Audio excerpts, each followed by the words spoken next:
Back in 1999, my law firm sued the National Marine Fisheries Service, and we argued that, first of all, that the longline fishery, which was targeting tuna and swordfish, were killing far too many endangered sea turtles as well as other animals, and that they were actually jeopardizing the continued existence, which is terms used in the Endangered Species Act, several of these species of sea turtles, and also that they hadn't done an environmental impact statement looking at the impacts of this fishery and looking at alternatives to this fishery. And the government argued, of course, that they had done everything properly, but the judge found that the Fisheries Service had not done a proper environmental impact statement, and he issued an injunction which covered several million square miles of the Central Pacific and virtually prohibited swordfish longlining until they did an environmental impact statement, because it was clear, it came out in the litigation, that the swordfish longlining in particular, because of the techniques that they use, was causing most of the harm to the endangered sea turtles.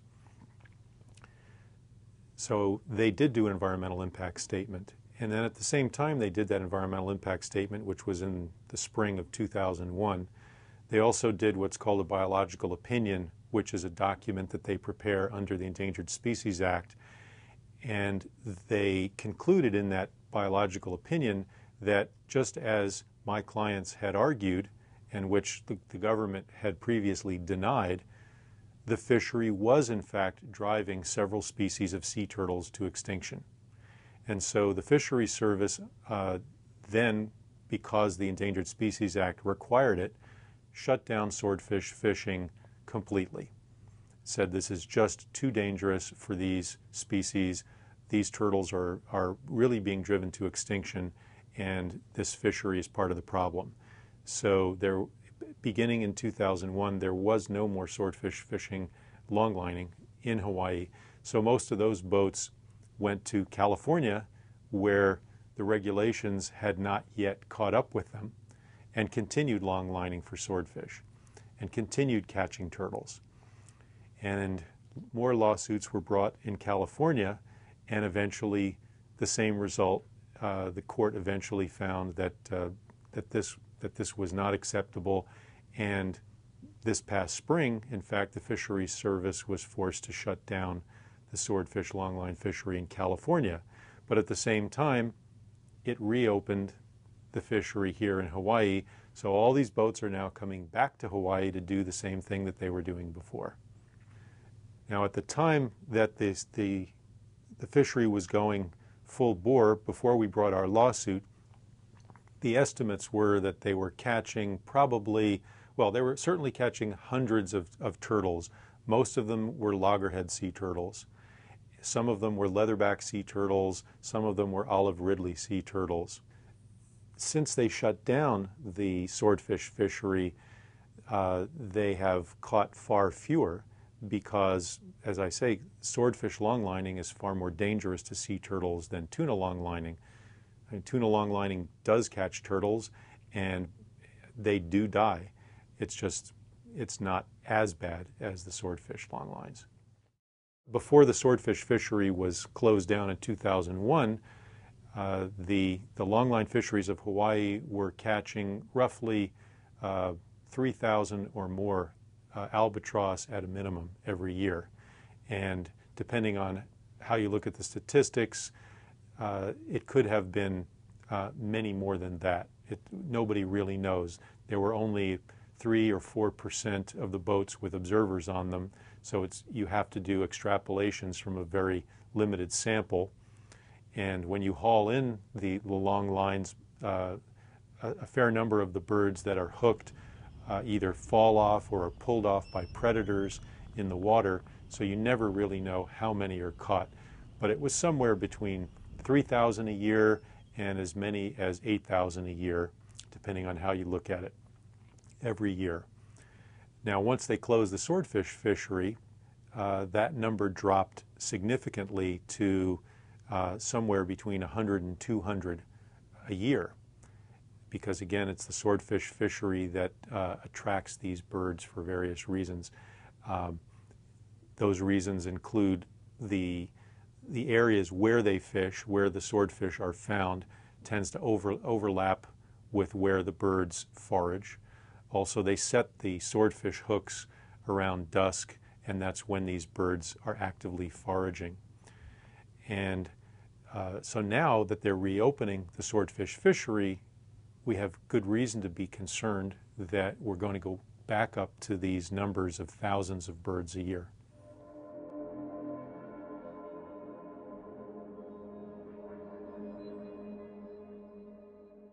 I think the short answer as to why the Fisheries Service is reopening the swordfish fishery in the face of all of this knowledge that we have about the impacts of the fishery, both on turtles and seabirds and also marine mammals.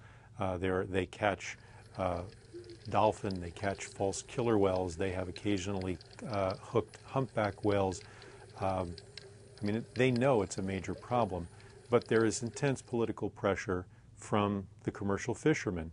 The Hawaii Longline Association, for example, has a tremendous amount of money that they collect from all of the fishermen, and they have managed to fund lawyers every year. You know, since we started suing, they have spent hundreds and hundreds of thousands of dollars on lawyers.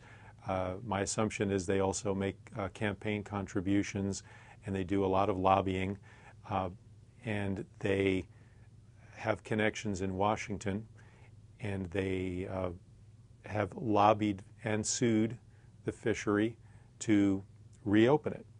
Now, the Fishery Service is housed in the Department of Commerce, unfortunately, and although the Fishery Service by law is mandated to protect endangered species, being in the Department of Commerce, they really view that as just an obstacle. They view that as an irritation.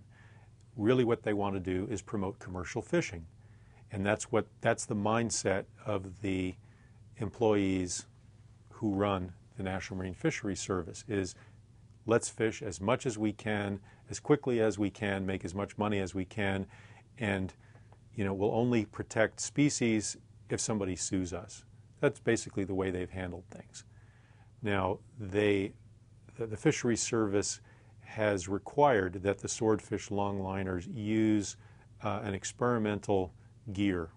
It's a different shaped hook. It's called a circle hook instead of what was called a J hook. And their argument is that this rounded hook may be less likely to hook turtles than the J hook. And they have done some experiments in the Atlantic, in the longline fisheries in the Atlantic, and they got some results that suggested to them that this may reduce the bycatch of sea turtles. So they are requiring the swordfish fishery in Hawaii to use this. They have no data really that will allow them to predict whether it will work in the Pacific or how well it will work, but they're more interested in putting the fishermen back in the water than in making sure that the turtles aren't caught. The tuna boats haven't changed at all. They're not required to use these circle hooks, and the primary reason is that the circle hooks are not very good at catching big-eye tuna. So again, we have a situation where the commercial interests of the fishermen are more important to the Fisheries Service than conserving endangered sea turtles. People need to know that our fisheries management is as poor as it is. Not only are species being endangered and driven to extinction that aren't even commercial species like turtles and birds, marine mammals, but the fish themselves are being fished out. There aren't enough fish to last forever. People once thought there were, but we've seen one fishery after another simply collapse, and some of them have never come back.